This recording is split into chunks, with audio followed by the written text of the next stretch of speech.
E aí, corintiano, beleza? Quem fala com vocês sou eu mesmo, Cal. É, a gente vai ver aqui o vídeo de Chico Garcia falando sobre o Corinthians versus Bahia, que o Corinthians perdeu de 2-1 para o Bahia, beleza? Bora ver aqui o videozinho rapidão. Mas antes de começar, deixa eu me apresentar. Meu nome é Cal e já se inscreva-se no canal, fechou? Bora lá. O Chico tem a dizer aqui. Sei que a gente vai brigar. Alguns de vocês vão brigar comigo, eu vou brigar com vocês. Não vou brigar, claro que não, Bora, né? Chico. Mas vou aqui tecer a minha opinião, evidentemente. É que eu já tive alguns embates na rede social antes de vir aqui gravar esse vídeo, por isso que eu sei que muita gente não vai concordar comigo. Eu não vou passar pano. Bom, muita gente vai entender como sim, que eu irei passar pano. Mas a minha ideia aqui não é passar pano pro Dorival, não é isentar o Dorival de toda e qualquer responsabilidade. Muito pelo contrário. Eu bati muito no Dorival desde que ele assumiu e eu tenho uma admiração por ele.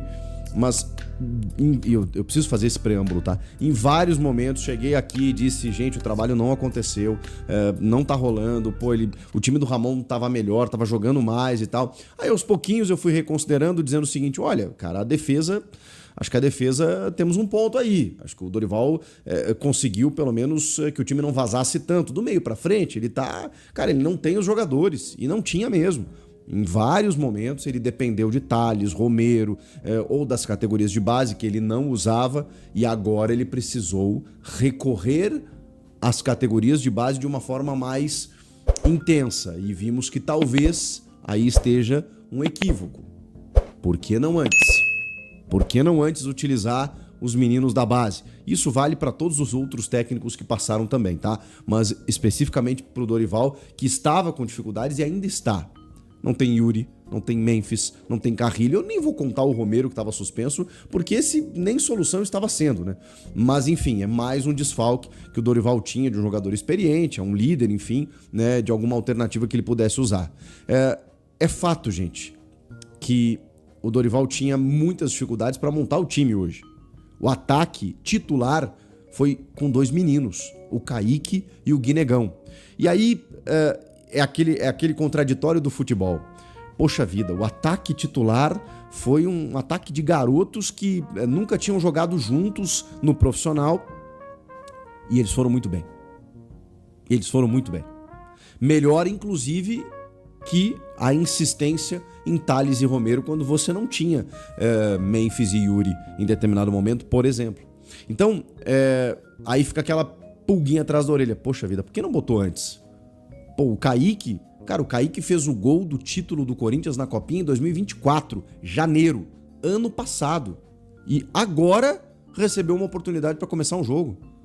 O Guinegão, há quanto tempo não pedem o Guinegão? E até quando ele jogou recentemente, até falei, vi muito pouco, né? Ele não pode ser uma solução. Cara, hoje ele jogou demais. Hoje ele jogou muita bola, fez um gol merecidamente e assim, gerou muito ataque, espaços, fez pivô, se movimentou. Cara, ele foi muito bem mesmo. Foi o principal nome, a principal figura do ataque do Corinthians. E aí tem o erro do Dorival, que talvez, né, não devesse tirar o Gui tão cedo no jogo. E deixar o Kaique, inclusive. Porque quando ele coloca o Thales, que a gente sabe que é um jogador que gosta de cair por aquele lado, o Thales ficou meio que sem saber o que fazer. Ou a orientação era para que o Thales fosse mais um falso 9 para dentro da área, o que não justifica, né? Deixasse o Gui, então. Só se ele cansou, sentiu câimbra, sei lá, porque não fez muito sentido ele deixar o Kaique, botar o Thales e tirar o Gui dentro da movimentação de ataque. O Vitinho provavelmente não estava sendo planejado para hoje. Até falei com vocês durante a semana, cara, a entrevista coletiva de apresentação dele deixou muito claro de que quando ele foi questionado do tipo, calma gente, 2 meses e meio sem jogar, mas é que o futebol não tem essa calma, o Corinthians muito menos, a exigência do elenco tampouco, então ele foi pro jogo e até gerou, porque ele é bom jogador, né, gerou lances de ataque com finalizações, com levantamentos pra área, com movimentação, ele é esse jogador que vai te dar essa possibilidade, né, muitas possibilidades ofensivas. E cara, o Corinthians tentou ganhar um jogo de todas as maneiras, e aqui vai o meu passar pano pro Dorival, onde muitos vão achar isso. Eu sou um crítico do Dorival em vários momentos. Cara, eu não consigo criticar, além da questão da troca, de que o Gui não precisava ter saído, de que daqui a pouco ele pudesse ter mexido antes, mas em termos de postura do time, que eu acho que é um reflexo do comando do técnico e também das escolhas dele, é só você ver as trocas do Corinthians no segundo tempo. O Rian, base. Dieguinho, base. O Thales, o Thales acho que foi uma troca errada. O Vitinho recém-chegado, sem jogar há 2 meses, muito na emergência. Teve mais uma troca que agora eu tô esquecendo. Rian, o Dieguinho, e o Bahia, o volante Bahia. Tudo base, gente. Base ou o Thales, que não é solução, e o Vitinho, que é um recém-chegado. Essas foram as trocas do Corinthians. O ataque titular de Kaique e Guinegão. Como que eu vou cobrar do treinador, gente? Sem Carrilho, sem Memphis, sem Yuri. Eu sei que o número não é positivo. Uma vitória nos últimos 11 jogos, 6 jogos sem vencer. Eu sei. E aí eu entendo quem diga que o problema não está nesse jogo, está nesses jogos. Eu vi muitos questionamentos do tipo, poxa, mas pelo amor de Deus, e o elenco do Mirassol? Eu acho que são contextos muito diferentes. O Mirassol, cara, ele faz uma campanha acima da média, completamente fora da curva. O Mirassol tá acima, deixa eu pegar a tabela aqui, o Mirassol tá acima de muitas equipes que tem mais investimento, que tem mais estrutura, que tem mais tradição e que poderia estar ali no lugar do Mirassol. O Mirassol não é parâmetro. O Mirassol joga uma vez por semana. O Mirassol joga sem pressão, de certa forma. E, cara, tem um time muito bem treinado e muito bem ajustado. Isso também é verdade. Agora, que eu sei que na cabeça do torcedor é algo muito simples, né? Não, o Mirassol tá na frente da gente, o elenco deles custa muito mais barato, então a gente tem que cobrar do elenco e do Dorival. Se você inverter, tudo é contexto, gente. Se você inverter, pegar o Rafael lá, Guanais, que é o técnico do Mirassol, e colocar no Corinthians, colocar o Dorival no Mirassol, talvez o resultado não seja o mesmo. Porque não é assim que as coisas funcionam. Cara, o Mirassol tá na frente do Fluminense, do Bragantino, que até pouco tempo atrás estava liderando o próximo dos líderes, do Atlético Mineiro, do Corinthians, do Santos, do Grêmio. Mirassol tem mais investimento que todos esses times. E tá lá na frente, cara. E assim, o Mirassol nem jogou na rodada ainda, tá? O Mirassol pode, inclusive, chegar perto do Bahia, que hoje ganhou no Corinthians. Tá 1 pontinho do São Paulo, 1 pontinho do Botafogo. Mirassol não é parâmetro. Joga uma vez por semana. O Corinthians, por mais que a gente questione, teve a Copa do Brasil. E foi o único momento que o Dorival teve Memphis, Garro e Yuri. O que aconteceu? Vocês acham coincidência? E teve o Carrilho também. Vocês acham coincidência que nos 2 jogos em que ele teve todo mundo, o time atropelou o Palmeiras?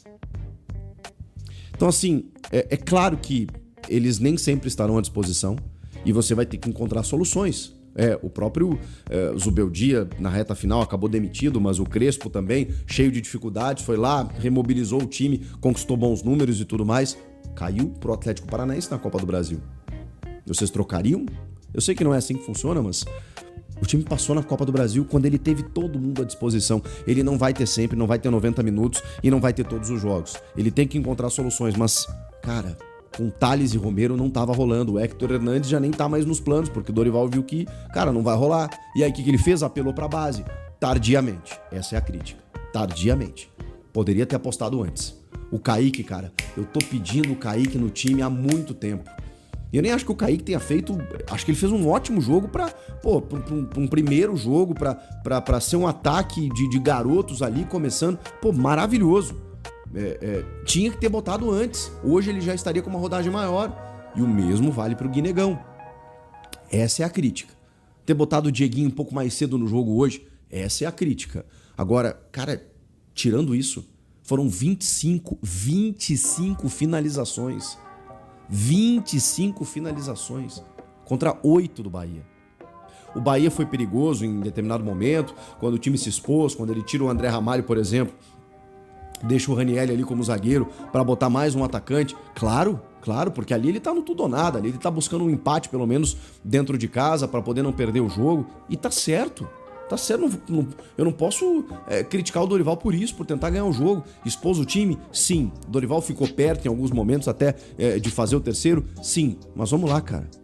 A gente tem uma mania de analisar apenas por um viés, né? Pelo viés do Corinthians aqui. Eu faço muitos vídeos do Corinthians.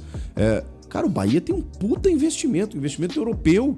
Foi esse investimento europeu, inclusive, que deu todo o rolo com o Cauê Furquim, né? Que foi tirar o menino da base do Corinthians lá, porque os caras têm grana que vem de fora. Olha o investimento que o Bahia fez nos últimos anos. Olhem a campanha do Bahia, o Bahia tá no G4. Olha o time que... Bom, galera, esse é o vídeo de hoje, né? Ele tá falando aqui sobre o Dorival, investimento do Dorival, né? Beleza? Sobre o jogo do Bahia ontem, eu achei que o Corinthians foi muito mais superior do que o Bahia. Só que o Corinthians tá com uma mania muito feia de tá dando alguns vacilos, velho. Todo jogo tem algum vacilo, um erro besta.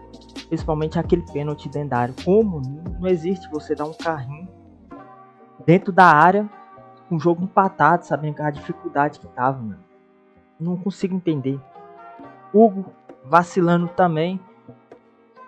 É um goleiro, não sei se é porque ele tava com muita pressão, sob pressão, mas tipo, é um goleiro muito bom. Só que de vez em quando não dá pra entender, velho. Ele tá oscilando muito. Acontece uns erros muito besta com ele. Aquele gol que ele levou mesmo, dava pra ter pegado. Na minha opinião, dava pra ter pegado aqui. Bola. Fechou? Esse foi o vídeo. Até o próximo, fechou?